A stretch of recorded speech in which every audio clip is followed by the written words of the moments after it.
ما که امروز این نظام رو داریم لمس میکنیم، برکات نظام اسلامی رو از نزدیک مشاهده میکنیم، ما امروز بیشتر از اسلاف خودمون قدر نهضت حسینی علیه السلام و معنای اون نهضت رو درک میکنیم و باید بکنیم.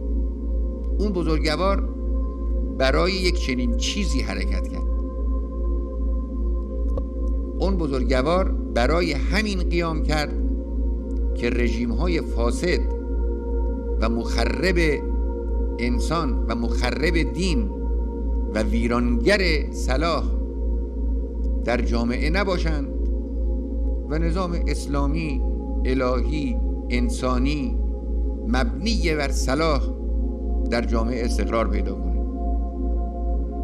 البته اگر اون نظام در زمان اون بزرگوار تحقق پیدا میکرد یا در زمان ائمه بعدی علیهم السلام و اونها در رأس اون نظام بودن که معصومینند و متصلین به منبع وحیان، خب وضعشون با ما طبیعی متفاوت بود، اما هیکل و هندسه قضیه یکیست. اونها هم برای همین جور نظامی حرکت میکردن.